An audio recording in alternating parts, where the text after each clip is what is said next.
Welcome to the TikTok podcast. The clock is always ticking, so let's synchronize our watches and dive in.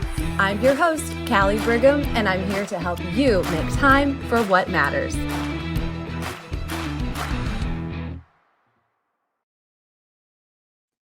Hey friends, welcome to another episode of the TikTok podcast. And just for a fun cross promotion, every time I say TikTok podcast, I know what I'm saying. TICKTALK, right? It's kind of a play on words.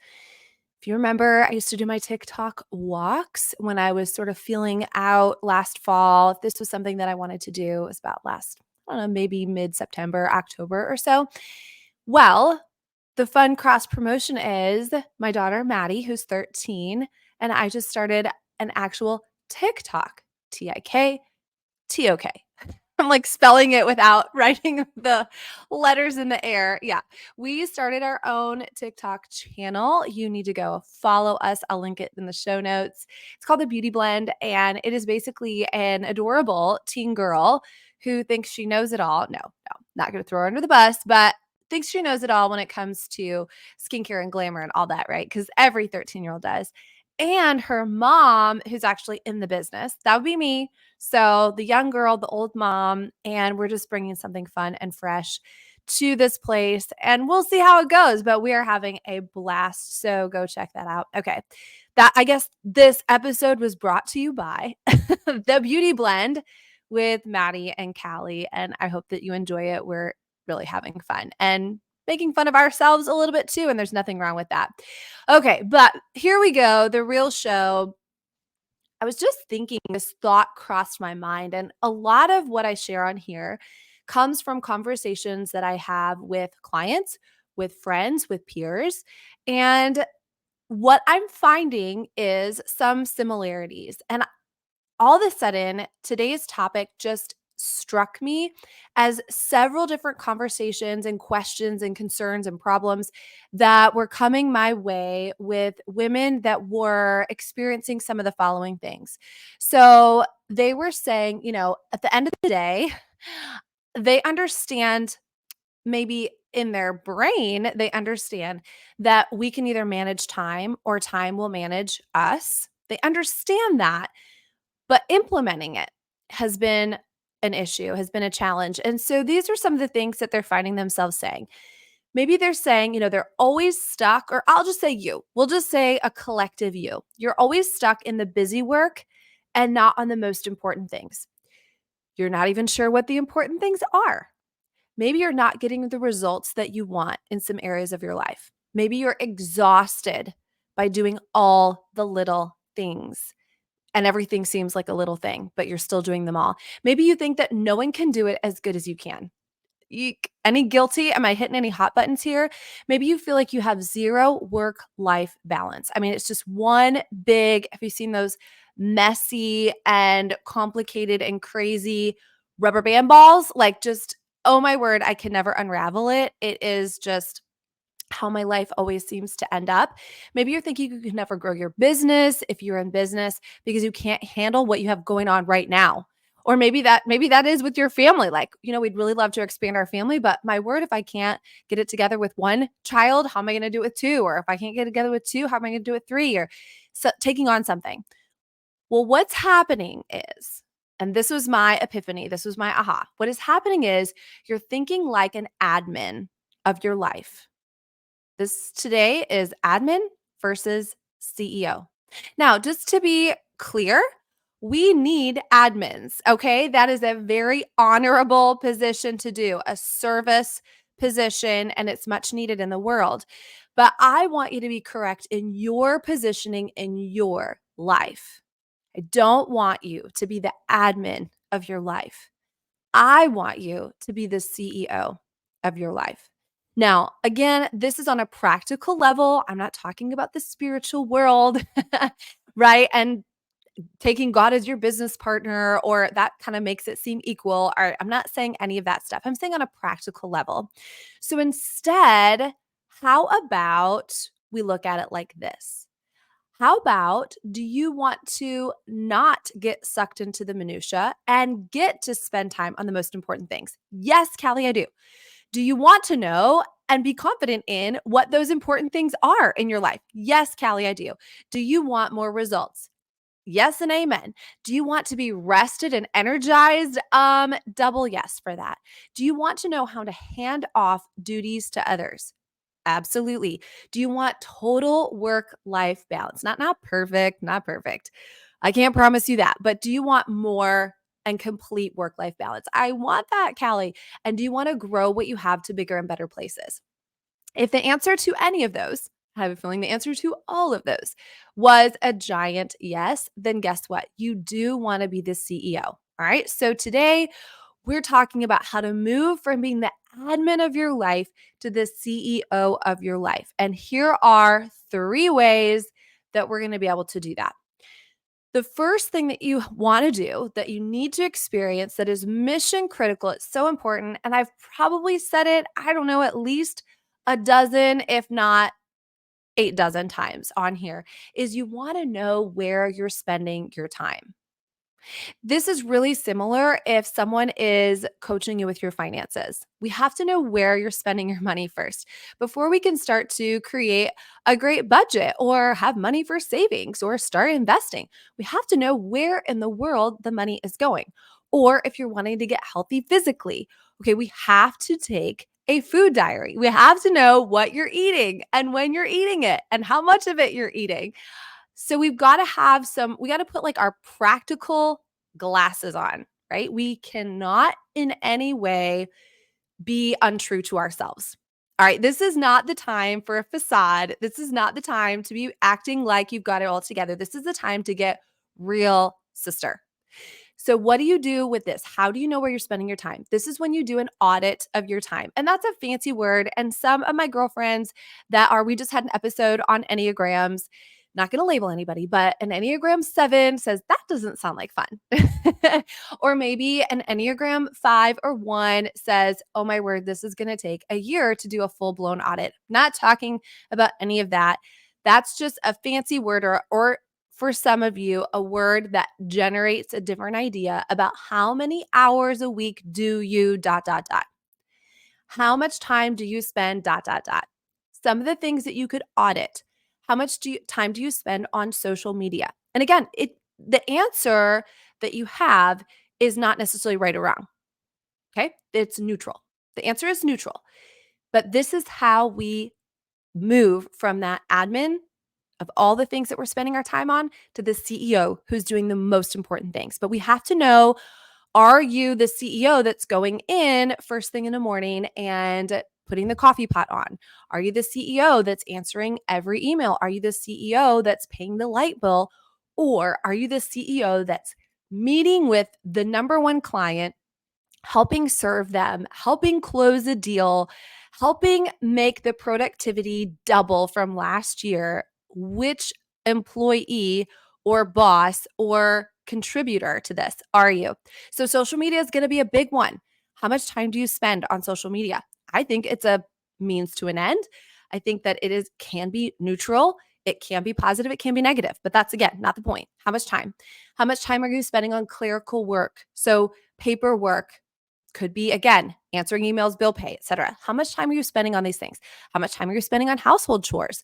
How much time are you spending on meal plan, hard to say, meal plan and prep, meal plan and prep? How many hours, how many minutes are you spending on that? And of course, this is going to extend into if you work from home, if you work in an office, how many hours a week are you spending on the different parts of your job?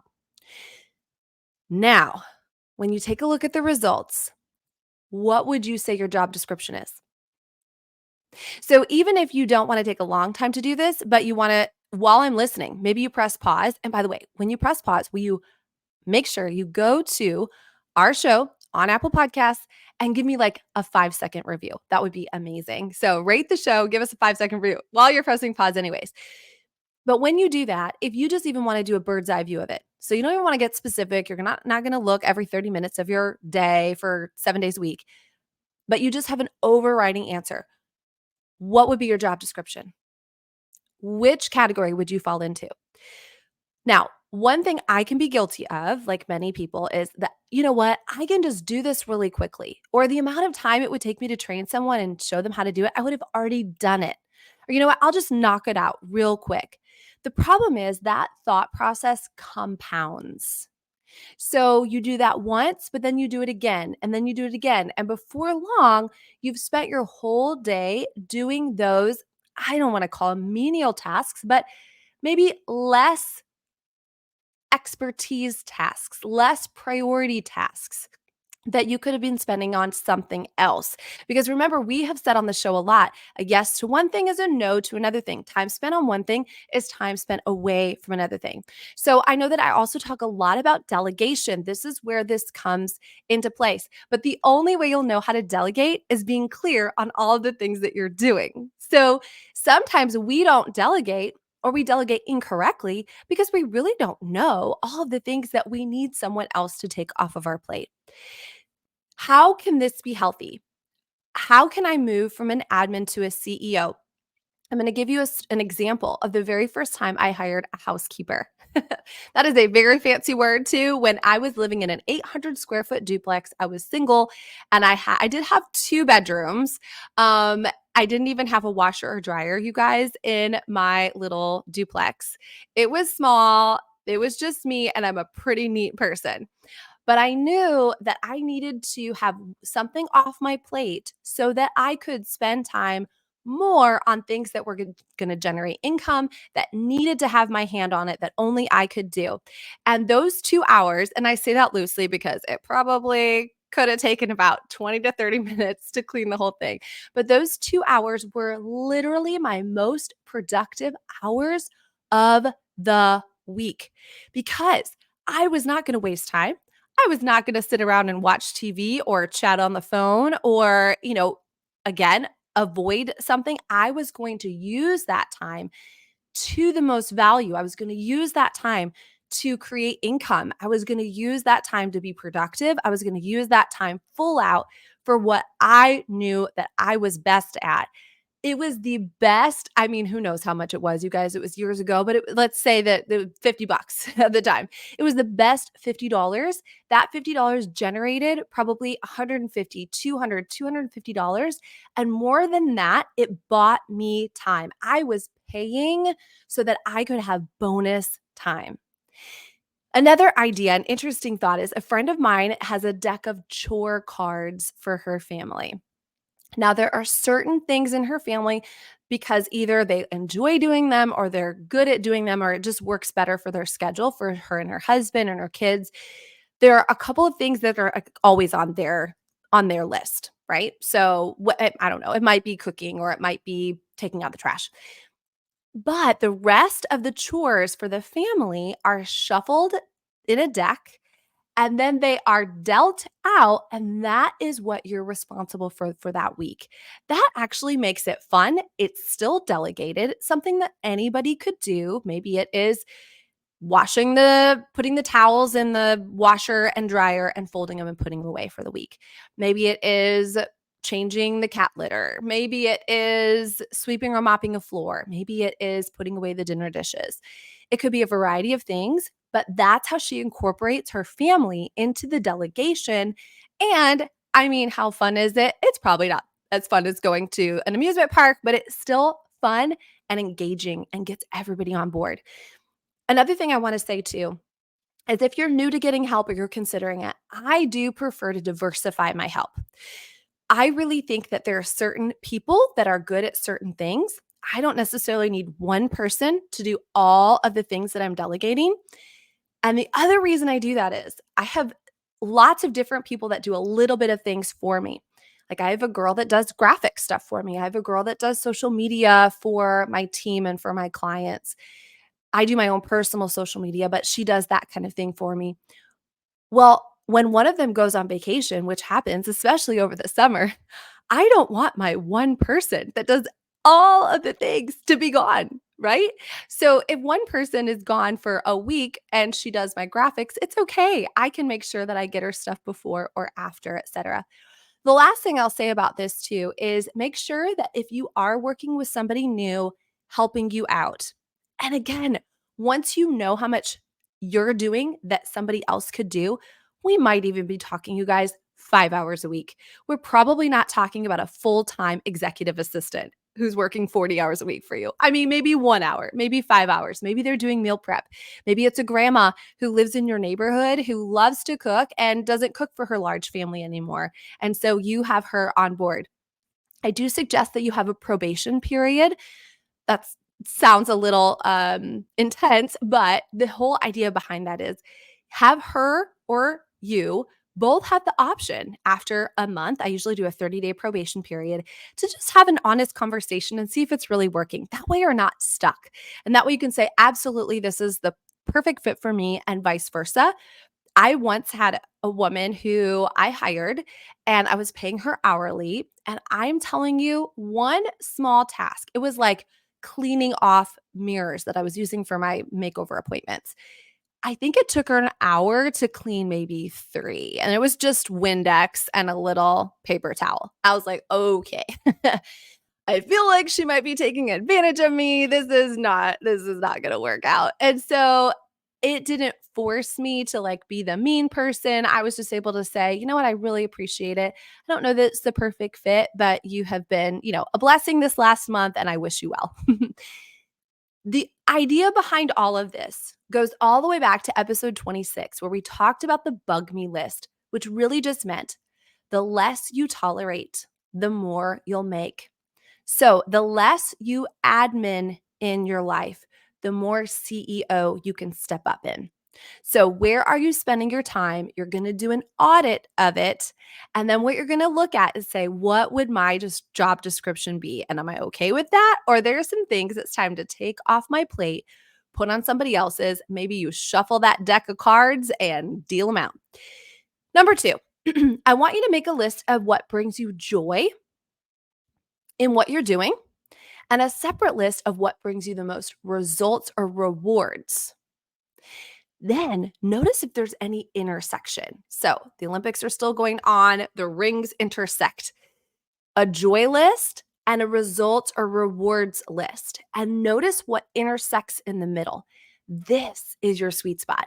This is where you want to invest your most important time. My friend Heather calls this red light, yellow light, green light. The green light is the joy zone and the productivity zone. It comes naturally to you or it fuels you up. You can do this maybe with your eyes closed. You feel like an expert at this. You feel super confident in it. You enjoy it. And it brings results of productivity, etc. The yellow light is your productivity zone. You might not like it, but it is important and it does bring something to the table. Brings growth in your business, your organization. It brings health to a relationship, etc. And the red light is, it doesn't bring me joy at all, or it doesn't bring productivity. So either one. So the deal is we have to do the yellow and we get to do the green, but a lot of times we get tripped up in the red. So we do have to do the productivity things, right? Or somebody does. Those have to get done. The green lights, we get to do those, but so many times we don't actually have time for green light things because we get tripped up in the red zone. This is why we procrastinate. This is why we feel unmotivated. This is why we creatively avoid. This is why we don't have enough time because we keep thinking about weighing us down, the red light tasks. So, what I call this experience for me is my why am I doing this? So, if you want to combine step one and step two, which is where am I spending my time and what brings me joy and brings me the most results, you can kind of do it all in one fell swoop. Okay. You can do it all at one time and go throughout your day. Maybe you've got your phone next to you in your notes section and just say your why am I doing this? So if you're standing there and you're washing a dish that maybe your teenager could have washed instead after they ate in it and put it away, why am I doing this? I am an admin of my life. I don't necessarily need to also be the maid of my life for my family. My goal, you guys, is to develop strong, confident young adults that can do their own laundry. They can wash their own dish, right? So why am I doing this? And if the answer is a green light, man, let me make sure I've got plenty of that. If the answer is a yellow light, should I do it? Somebody else do it? If it's a red light, let's maybe pause on that. Let's delay that. Let's put that away for now and see if it ends up being a yellow light later on. Okay. And then number 3 is we want to make sure that we have a plan. And this might mean that you've created a plan. All right. So we need a game plan. A CEO has a very clearly defined rhythm to their lives. They have a schedule. They stick to it. They prepare for it. They respect it. And in turn, so do others. And they know their mission. So what do you want your plan to be? Your rhythm of your life. Here's a very general one of mine. I am growing 2 businesses. So I'm continuing to grow the business that I've had, and I'm growing this business right now. I have a husband and 2 teenagers. So for me, the rhythm and the plan of my life is that my morning is critical for my mental and physical health. Then I work my Mary Kay business during my highest energy times because it's people work. I'm working with people. So I need to have lots of energy and emotional bandwidth for that. Then I work on growing this business during my lower energy times because it's still, I want to get it done. I'm passionate about it, but I can do it later in the afternoon when maybe the other things were already taken care of. And then for me, when my kids are done with school, I take off all of those hats and I'm the CEO of my family for the rest of the night. I get to experience practices with them if I want to, or I can delegate that. I get to make dinner if I want to. But again, this could mean finding carpooling if necessary, or having my kids or husband help with dinner, or using that as me time. It kind of depends. Sometimes I pop in my AirPods and pour a LaCroix and use that 20-30 minutes as kind of a self-care time for me. And then I end the night with a night routine that prepares me well for the next day. If you want to know more about these, I do have episodes on morning routines and evening routines. That's episodes 36 and 52. Know that sometimes your plan, your schedule, your rhythm might change and evolve. A healthy CEO knows that. They know when to make pivots and changes and to look at the pulse of the organization. Your home, your work is your organization. Know the pulse of it. Does an area need a little bit more attention right now? Or are you able to focus somewhere else? Sometimes your plan needs to be super specific, and other times it can be more fluid. So pay close attention that your current schedule reflects your mission and your purpose, just like a CEO leading a giant Fortune 100 organization. Does your schedule reflect the mission and purpose and who you want to be? I used to ask myself a lot, would I want my life? Would I want my life? And if not, why not? And if not, what changes can I make? So begin with knowing where you're spending your time. Your time audit, so super important. Next, know where your joy and productivity intersect and make sure you budget in a lot of doing that.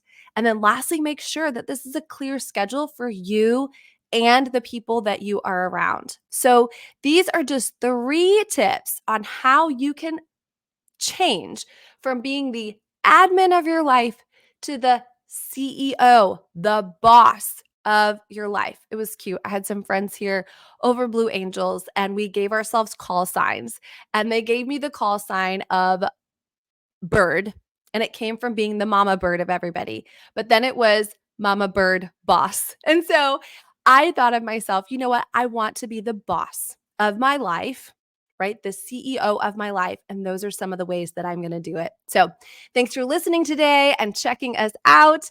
I hope that you have a blessed day. We'll talk to you next time. Thank you for joining me on the TikTok podcast. Please subscribe, rate, and leave a 5-star review. Your feedback fuels our mission to help you master your time. Set your alarm for our next episode, and until then, make every moment count.